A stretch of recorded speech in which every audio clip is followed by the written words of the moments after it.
This is the 19th video in a series covering complex analysis, and we're easing our way into the Laurent expansion of a function.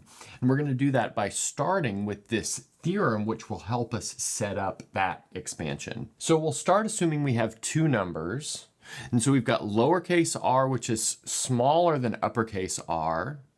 It's bigger than or equal to 0, and uppercase R is less than or equal to positive infinity. So it's possible for it to be positive infinity.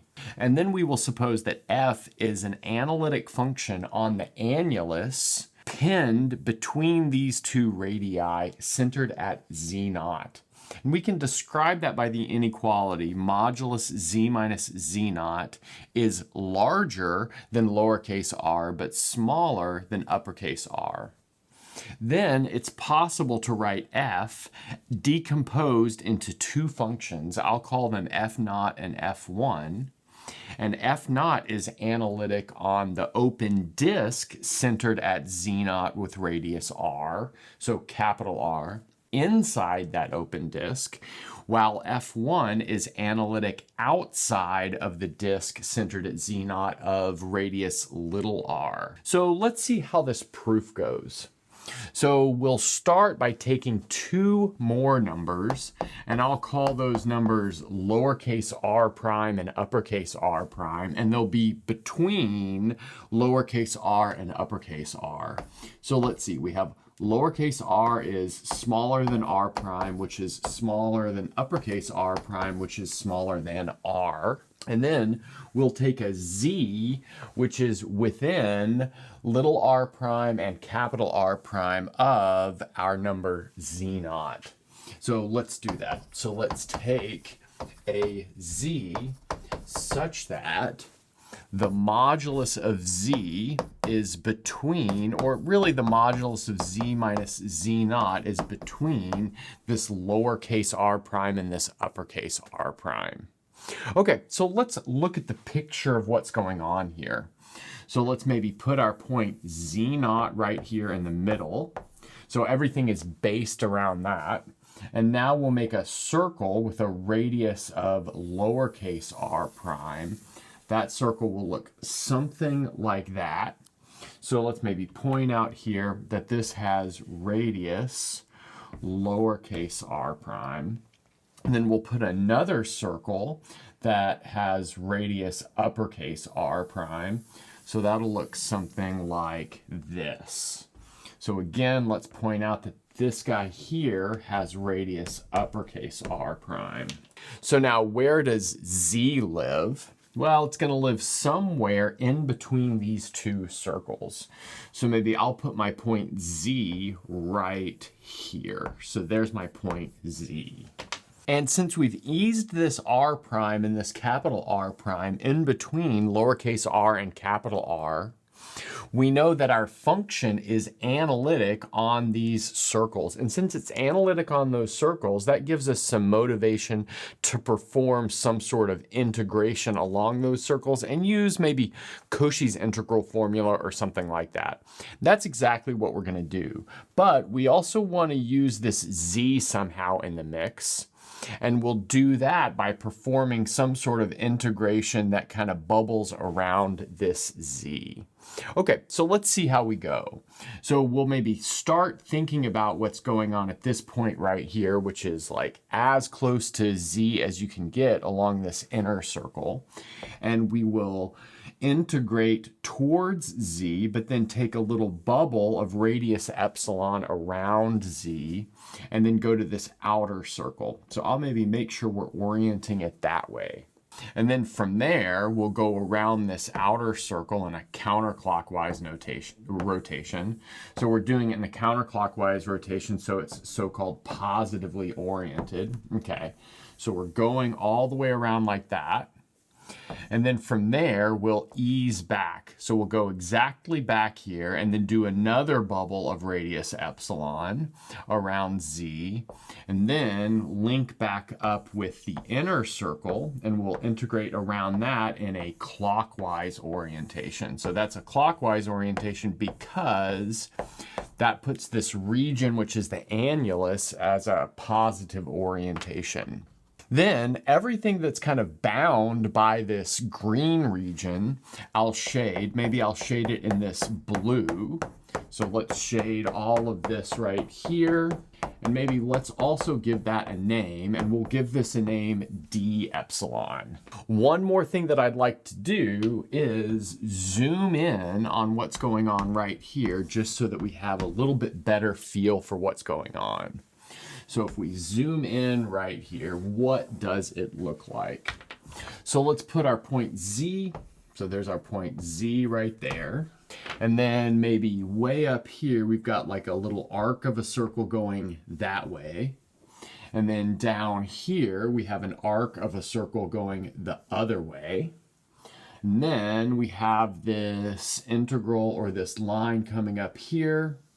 We've got this circle of radius epsilon, or like I said it's before, it's like a bubble of radius epsilon. So here we're oriented that way, then we have an orientation going up this way and then back this way, then we're oriented going down that way. And then likewise, we've got two orientations going that way and that way, which kind of cancel each other out. And let's encode in here that this has radius epsilon. You might say, well, what is that epsilon? Well, really, it's whatever it takes so that we're in this region right here bound by these circles. So we're within d epsilon. Then let's maybe do a little bit of shading to just point out that all of this is occurring within our d epsilon. So next up, I'd like to notice that not only is F analytic on d epsilon, so F is analytic on d epsilon kind of by construction, but F minus W minus Z, or F over W minus Z, is analytic on d epsilon because kind of the badness occurs at Z, but we've taken that out of d epsilon. So maybe let's put that over here as a note. So the function F of W over W minus Z is analytic on our region, which, like I said, we've been calling d epsilon. So what does that mean?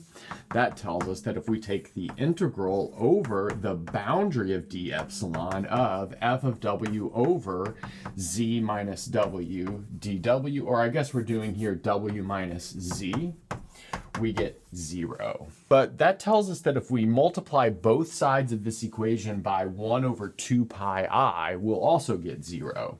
So let's do that here. We'll multiply this by 1 over 2 pi I, and then kind of trivially, we also multiply the right-hand side by 1 over 2 pi I.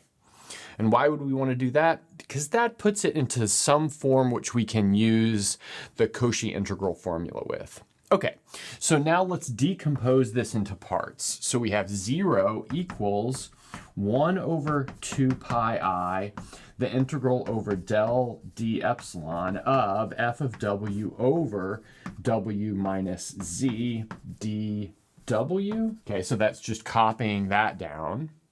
But now I'll rip it into pieces. And those pieces will be this inner circle, this outer circle, and then this little bubble circle right here. And you might say, well, that's not all of the pieces. I'm missing this little line segment going this way, the line segment going back this way, and then those two line segments as well. But those cancel out because they're exactly the same line segment, just oriented the opposite direction. So we don't need to worry about those. Okay, so putting that all together, we have 1 over 2 pi I, and then we'll have the integral over the region where the modulus of w minus z naught equals capital R prime. So that's the outer circle of f of w over w minus z dw. And then we have the integral over the inner circle, but since this inner circle is oriented clockwise, we need to attach it to a minus sign because the standard way of reading one of these line integrals would be for it to be oriented counterclockwise. So I'll just build that in here. We have minus the integral over the region where w minus z naught equals little r prime. Like I said, that's the inner circle, the same function. So f of w over w minus z dw. And then finally, we have what's going on this bit right here. And so that's a circle of radius epsilon centered at Z. So maybe I'll put a star here next to this circle of radius epsilon centered at Z. And what we'll do is parameterize that right here in this yellow box. So that can be parameterized by W equals Z plus epsilon e to the I theta, where theta runs from 0 to 2 pi. So that's like our standard way for parameterizing a circle. So the center point here, and then this loops it around there. But now that tells us that W minus Z is equal to epsilon e to the I theta. And then it tells us that dW is equal to, let's see, I times epsilon e to the I theta d theta. Just kind of building out all of the parts. Okay, so now plugging all of these parts into the integral where we're going around this circle leaves us with something like fairly straightforward. So it's going to be minus the integral from 0 to 2 pi. You might say, well, why is it minus? And that's because this thing is, again, oriented maybe the wrong way to have a plus there. And then we'll have f evaluated at z plus epsilon e to the I theta d theta. And then we'll also need a factor of I, so I'll bring that out front. And you might say, well, what about this epsilon e to the I theta in the denominator from the w minus z? And this epsilon e to the I theta in the numerator from the dw, but those cancel, so that's pretty nice. Okay, so we're left with something like that. And actually, I'll bring this up to the top of the next board, but I'd like to point out that some things are going to cancel. So by Gauss's mean value property, we know that this is exactly equal to 2 pi times f of z. So that leaves us with 2 pi I times f of z, which will cancel this 2 pi I. So very quickly solving what we ended with at the bottom of the last board gives us the following equation.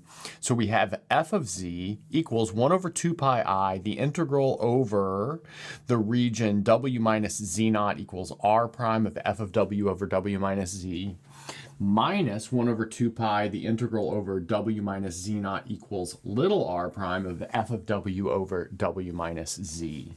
So this almost looks like what we need over here. We've got f of z decomposed into two things. But luckily enough for us, this guy right here will be analytic for, let's see, all values of z where z minus z naught is less than r prime. And then next, this right-hand one will be analytic for all places where z minus z naught is bigger than lowercase r prime. But that's almost exactly what we need over here. Over here we have lowercase r and uppercase r instead of lowercase r prime and uppercase r prime. But let's recall that lowercase r prime and uppercase r were chosen arbitrarily between their non-primed counterparts. So because of that arbitrary choice, that means this setup indeed does hold for the inequalities required over here. Okay, so now that we're done with this proof, let's do some examples. For our first example, we're going to look at the function f of z, which equals 1 over z minus 1 times z minus 2. And we can choose 3 different annuluses centered at the origin for which this is analytic. And that's because this is not analytic at z equals 1 or z equals 2. And as you'll see, we can pick these radii to miss some of those kind of as needed. Okay, so let's look at maybe a little bit of a picture here. So we're going to put the origin right here. So we're going to expand everything about the origin like I said. And then here we'll put a circle of radius 1. So we know that this guy is not analytic at z equals 1. And so that gives us this kind of hint that we need to look at a circle of radius 1. So let's maybe put like a circle right here or a dot right there to make sure we know that this thing is not analytic there. Then we're also going to put a circle of radius 2 because again, this thing is not analytic at z equals 2. So like I said, there are 3 annuluses to choose from, so let's do them one at a time. The first annulus that we could expand this within would be within this guy right here. So I'll shade it in blue. So it's that kind of punctured disc. So we could write that as 0 is less than the modulus of z, which is strictly less than 1. So in fact, our function is also analytic at 0, so there's actually not much to do here.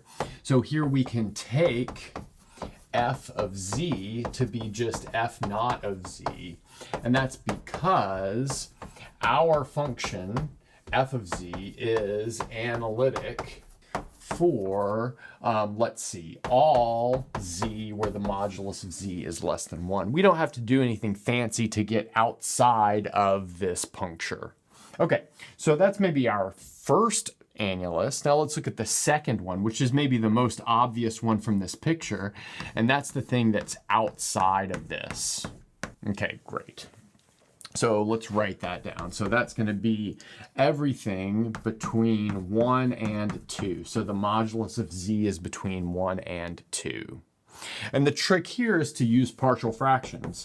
So using like standard rules for partial fraction decomposition that you probably learned in a second semester calculus class, we can take this function and write it as 1 over z minus 2 minus 1 over z minus 1.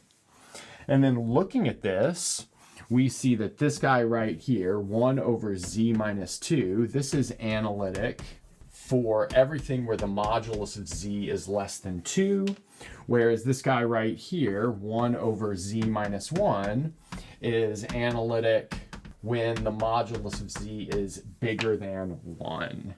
That's exactly what we need. If we want to put it in terms of our f0 and our f1 over here, then this thing right here would be our f0 of z, whereas this thing right here, maybe connected to the minus sign, would be our f1 of z.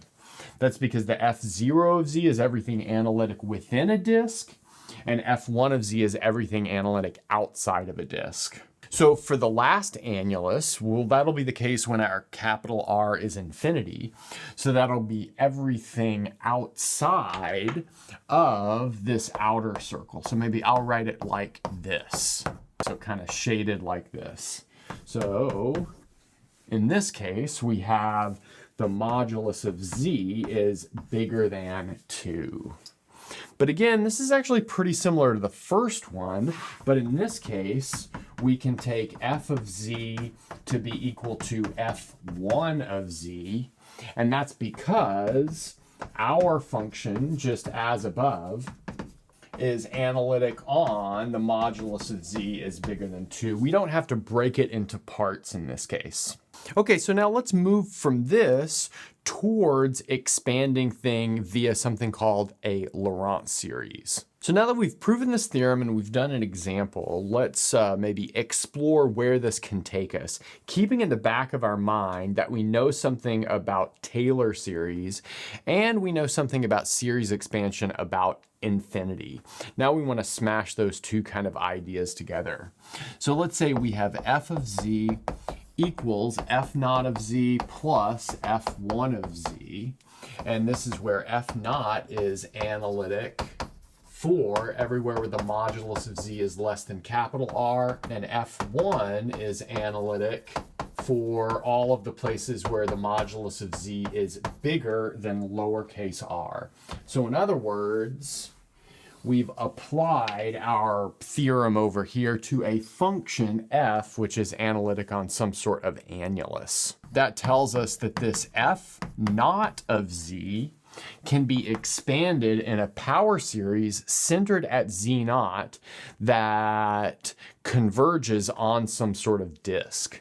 So in other words, we can write this as the sum as n goes from 0 to infinity of a sub n, z minus z naught to the n, where, like I said, this converges when z minus z naught is less than capital R. And I realized over here, I should have had z minus z naught for each of these. So let's fix that, z minus z naught.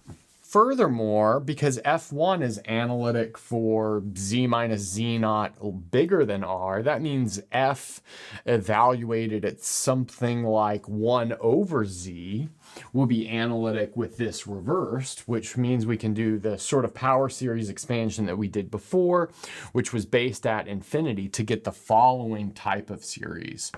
So I'll just skip to it. So now we also know that f1 of z can be written as the sum as n goes from 0 up to infinity of, let's see, b sub n over z minus z naught to the n. So that's like an expansion outside of this circle. So this will be for z minus z naught bigger than r. But I'd like to maybe re-index or change the look of this so it lines more up with this. And we'll do that by replacing all of these bn's with a sub minus n, and then changing our sum instead of 0 to infinity from minus infinity up to 0. A sub n, and then z minus z naught to the n. So let's see, that captures things like a sub minus 1, which we're saying is the same thing as b sub 1, and so on and so forth. Another thing is that this n equals 0 term is a constant term here. Same thing here, this n equals 0 term is a constant term. But constant terms are analytic everywhere, so really I only need to include them in one of these functions since this is decomposing into our original function. So maybe we'll include it up here. So that means I can change this to starting at 1 and change this to ending at -1 by the re-indexing that we did. But now we can put this all together, and we've written f of z as the sum as n goes from minus infinity to infinity. I sometimes prefer to write that as the sum over all integers z of a sub n z minus z naught to the n, where this converges exactly where we need it to. So between lowercase r and capital R. And like I've alluded to, this thing has a name, and this is the Laurent series of f of z centered at z naught. So instead of a Taylor series, this is a Laurent series. Now you might say, well, can we get a formula for these coefficients a sub n? And in fact, we can. We don't quite have enough room, so let's do that on the next board. So now we'd like to calculate these coefficients a sub n, maybe in terms of something having to do with the function. And we can do that really with no problem, given that we have this Laurent expansion, which, like we said before, converges when the modulus of z minus z naught is between lowercase r and capital R. So what we'll do is take a lowercase r prime, which is just some number between these two. And then from there, we'll take an integral over the circle with that radius. So in fact, we'll look at the integral over the circle z minus z naught equals r prime of f of z over, let's see, z minus z naught to the m plus 1. So I want to leave it general here because we're trying to extract some general coordinate. So that's going to leave me with the sum as n goes over all integers of a sub n. And then we have the integral over this z minus z naught equals r prime of, let's see, we have z minus z naught to the n over z minus z naught to the m plus 1. That leaves me with z minus z naught to the n minus m minus 1 dz.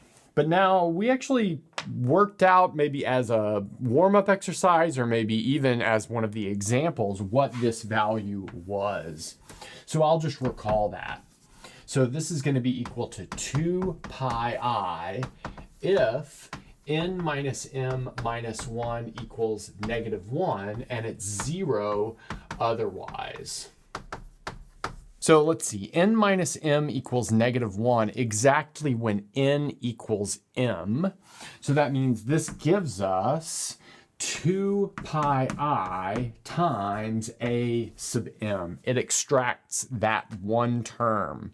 It's because you get 0 for all of the other terms. So now we can solve for am, and we get a sub m, the mth coefficient, is equal to 1 over 2 pi I, and then this integral around the circle, z minus z naught equals r prime of our f of z over z minus z naught to the m plus 1, and then dz. And if you recall the formula for our coefficients for Taylor series, this is pretty similar, but this generalizes to these coefficients for negative exponent terms. So I think that's pretty nice that it has the same sort of formula. So that being said, in practice, a lot of the times you can use kind of existing knowledge of power series to come up with a Laurent series expansion that's a little bit more easy to work with. So we're going to illustrate that with an example before I leave you with some warm-ups. So for our example, we will expand f of z, which is 1 over z minus 2 times z minus 3, on the annulus centered at the origin between 2 and 3. Okay, so we're going to start by doing a fairly standard trick, which is decomposing this using partial fraction decomposition. So I won't work out the details, but this ends up being 1 over z minus 3 minus 1 over z minus 2. And now let's recall that we want to expand this guy right here when the modulus of z is less than 3. And that's because we have a place where this is not analytic when z is equal to 3.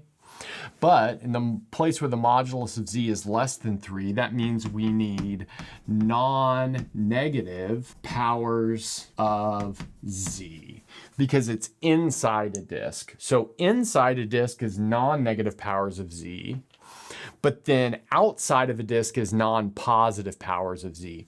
And that's what we're doing right here. So this thing is not analytic when z is equal to 2, which means we need to expand this when the modulus of z is bigger than 2, which means we need non-positive powers of z. And we'll use geometric series trick for both, which is fairly standard. Okay, so let's get each of these in the form of a geometric series.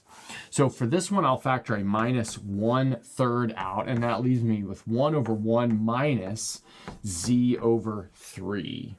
So it's nice to write it like that because we can think of this z minus 3 as the common ratio.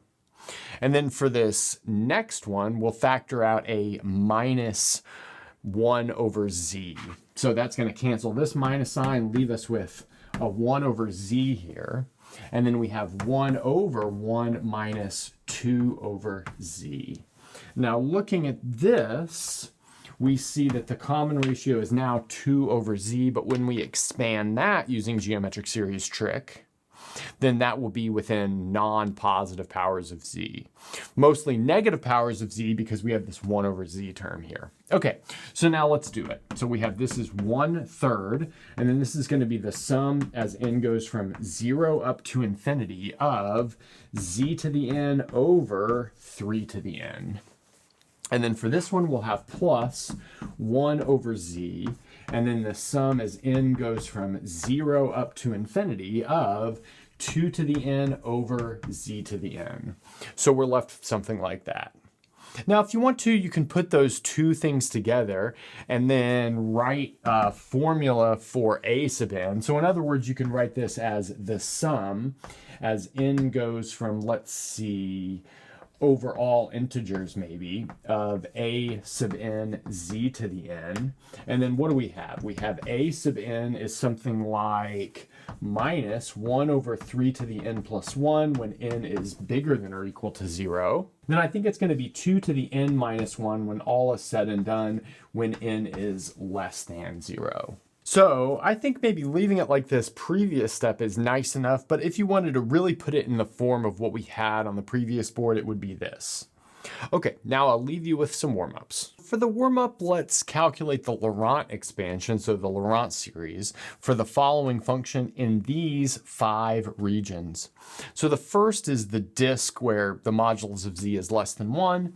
Next, we have the annulus where the modulus of z is between -1 and 1. And then this one is outside of the disk of radius 2 centered at the origin. Then here we have the modulus of z minus 1 is bigger than 1.